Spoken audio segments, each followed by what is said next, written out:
Zlatan কেবল একজনই আছে। Zlatan একজন সিংহ, তাই আমি মানুষের সঙ্গে নিজের তুলনা করি না। মেসি রোনাল্ডোর যুগেও জ্লাতান ইব্রাহিমোভিচ ছিলেন একজন মেজাজি সুপারস্টার। ছিলেন কেন বলছি, কারণ সদ্য ফুটবল থেকে অবসর নিলেন এই সুইডিশ সুপারস্টার। গোটা পিঠ জুড়ে গর্জনরত সিংহের ট্যাটু। ইব্রাহিমোভিচের লম্বা চুল দেখে সিংহের কেশর বলেই মনে হতো, কিন্তু অবসর ঘোষণার পর সেই সিংহের চোখেও জল চলে এলো। জ্লাতান ইব্রাহিমোভিচ মাঠের মধ্যে কাঁদছেন। এ যেন এক অবিশ্বাস্য দৃশ্য। দীর্ঘ 24 বছর ধরে 827টা ম্যাচ খেলার পর ফুটবলের ময়দান থেকে অবসর নিলেন তিনি। শেষ হলো এক বর্ণময় অধ্যায়। তবে ইব্রাহিমোভিচ কতগুলো ম্যাচ খেলে কত গোল করেছেন, কিংবা কোন কোন ক্লাবে খেলেছেন, সেই সব তো আপনি ইন্টারনেটের একটা ক্লিকেই জানতে পারবেন। তার চেয়ে বরং আজকের ভিডিওতে জেনে নিই জ্লাতান ইব্রাহিমোভিচের না জানা কয়েকটা কাহিনী। 1986 সালের দীর্ঘ 36 বছর পর ফুটবল বিশ্বকাপ জিতেছে আর্জেন্টিনা। বিশ্বকাপ জিতে একটু বেশি আনন্দে মেতে উঠেছিলেন আর্জেন্টিনার প্লেয়াররা।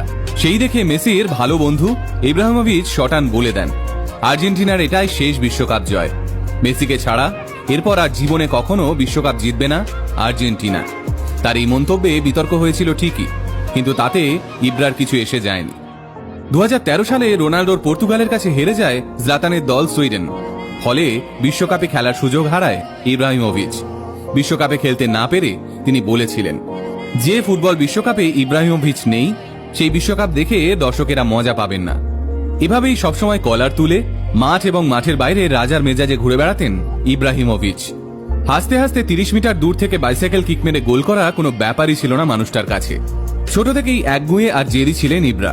তবে একগুঁয়ে হলে কি হবে, ফুটবল খেলায় তুখোড় ছিলেন ছোট্ট ইব্রা। ফুটবল খেলার সঙ্গে সঙ্গেই ক্যারাটে, কুংফুতেও সমান পারদর্শী ছিলেন তিনি। সেই কারণেই বড় হয়ে তিনি অনায়াসেই বাইসাইকেল কিক কিংবা ব্যাক ভলি মেরে জালে বল জড়াতে পারতেন। কিশোর ইব্রাহিমোভিচের খেলা দেখে তাকে দলে নেওয়ার জন্য মরিয়া হয়ে পড়ে ইংল্যান্ডের নামী ক্লাব আর্সেনাল। আর্সেনালের কোচ 18 বছরের ছেলেটির জন্যও জার্সি পাঠান। কিন্তু কোচ যখন ইব্রাহিমোভিচকে মাঠে নেমে ট্রায়াল দিতে বলেন, তখন তিনি বলেছিলেন, ইব্রাহিমোভিচ কোনো অডিশন দেয় না, দলে নিতে হলে নাও, না হলে বাদ দাও। অনেকেরই মতে ইব্রাহিমোভিচ যদি একটু সহনশীল হতেন, তাহলে মেসি রোনাল্ডোর ঠিক পাশেই জায়গা হতো তার। কিন্তু তিনি যে ইব্রাহিমোভিচ, ভদ্রলোকের শরীরে টকবক করে ছুটে বেড়াচ্ছে ভাইকিংদের রক্ত। অবশ্য তার সতীর্থদের মতে বাইরে থেকে ইব্রাহিমোভিচ এরকম কঠিন আর একরোখা হলেও ভিতর থেকে বড্ড দিল খোলা মানুষ তিনি। এটা নিয়ে একটা গল্প শুনলেই পুরোটা বুঝতে পারে।